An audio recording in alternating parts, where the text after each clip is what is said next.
Ako gali si Kagawad Greg Sumbong Jr. Diri ako na-assign sa akong nga area responsibility diri sa Sitio Balisan. Nagapasalamat gid sa inyong kinahimo nga outreach para sa katawhan sa Sitio Balisan, no? Ang mga katawhan diri sa Balisan nakabaton sang check-up, at least nakabulig gid sa amon. Labi na gid sa may mga sakit nga wala sang kakayahan nga magpa-check up sa private naton nga mga ospital or dito sa mga lagyo.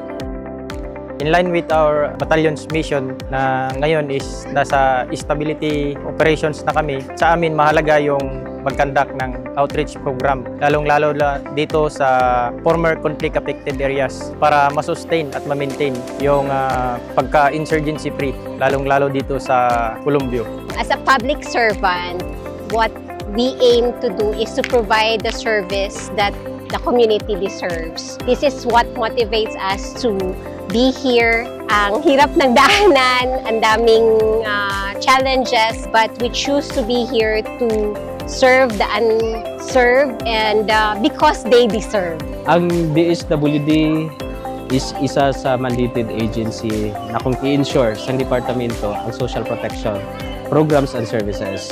Why are we doing this community outreach in support doon sa mga kakulangan sa paghatag, pagbigay ng serbisyo, and at the same time makita din namin yung actual situation ng community na kung saan pwede siya magiging baon namin to do another program, another services. In behalf sa akong mga kababayan diri sa Sitio Balisan, upod na ako ang among Sitio Leader Hilario Hildore, kag si Kagawad Dasin. So nagapasalamat kami sa ginpaabot nga bulig kag outreach program sa atong Project Care, no?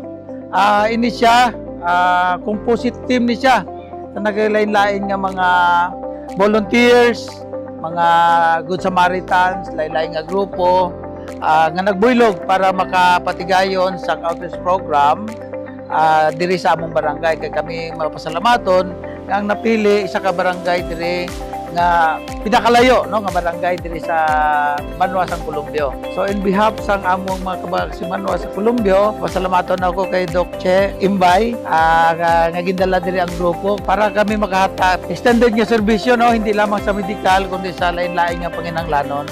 Pati ako nga it is our obligation sa isa kag isa to better the lives of the people around us even though we don't know them. So I think that's the primary reason why we are here today.